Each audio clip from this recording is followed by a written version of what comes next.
What if I told you the most controversial video game movie comeback of the decade is already in production? Therefore, everything you thought you knew about Street Fighter is about to be tested. For years, fans said this franchise was cursed on the big screen. Now Hollywood is taking one more shot, or maybe its last shot, to finally get it right. The real question is simple. Can Street Fighter finally break the video game movie curse, or will history repeat itself? Street Fighter is officially returning to theaters on October 16th, 2026, backed by Legendary Pictures or distributed by Paramount. This is not a sequel. This is a full reboot, which means fresh story, new cast, new tone, or a new chance to win back fans who were burned by past adaptations. The last big screen versions became infamous for campy acting, weak storytelling, or strange casting choices. This time, the studio claims it is going all in on authenticity. The director is Kitao Sakurai, a filmmaker known for blending grounded character moments with stylized action. The script comes from Dallin Muson, a writer connected to major superhero projects. That combination signals a shift in strategy. Instead of turning Street Fighter into a joke, the new team appears focused on making it feel like a serious martial arts epic with emotional weight. The story is set in 1993, which is a smart creative move. That year connects directly to the golden era of arcade culture. This was a time when Street Fighter cabinets ruled malls, pizza shops, or game rooms. By setting the film in that era, the movie taps into nostalgia while keeping the tone gritty. Ryu or Ken are not just fighters here. They are broken rivals forced back into a brutal tournament that feels personal.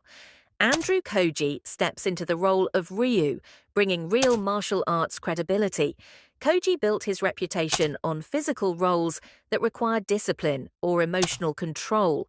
Therefore, his casting instantly raises expectations. Noah Centineo plays Ken Masters, which may surprise some fans. Known for lighter roles, Centineo now has the chance to flip his image into something darker or more intense.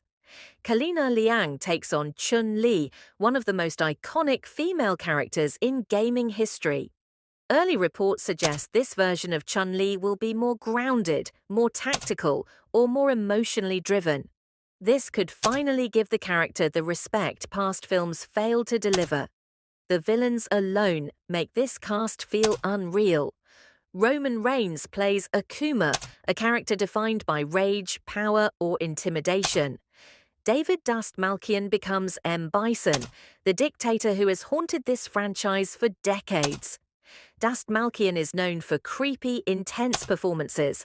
Therefore, this version of Bison could finally feel threatening instead of cartoonish. Jason Momoa as Blanca is one of the boldest casting choices.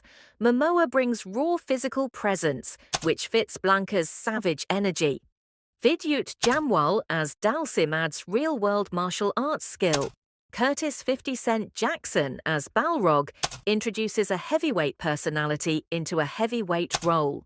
Cody Rhodes as Guile blends wrestling charisma with military toughness. What makes this reboot different is how serious the production appears. Filming took place in Australia under a working title, with real fight choreography rather than heavy CGI reliance.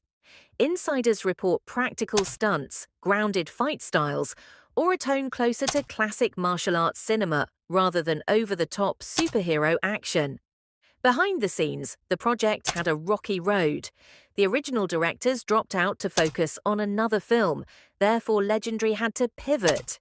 Kitao Sakurai stepped in, casting ramped up quickly, or production moved fast to stay on schedule.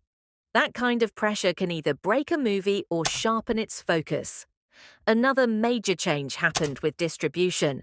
Sony was originally set to release the film, however, that deal expired.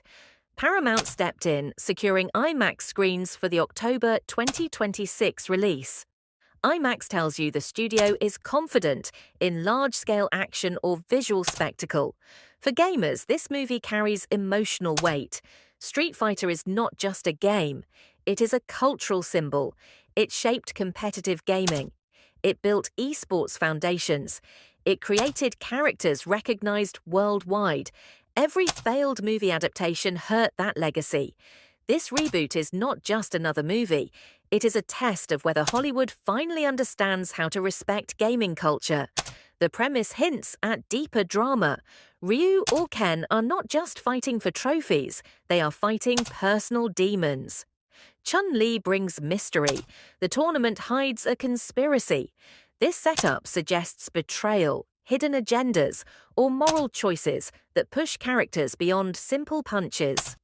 October 16th, 2026 is not just a release date, it is a moment of truth. If this movie succeeds, it could open the door for more serious video game adaptations. If it fails, studios may retreat from big-budget game films once again. So here is the real question for fans. Are you ready to believe in Street Fighter one more time, or has the franchise used up all its extra lives? Because this reboot is stepping into the ring with everything on the line, therefore the final bell could decide the future of video game movies for years to come.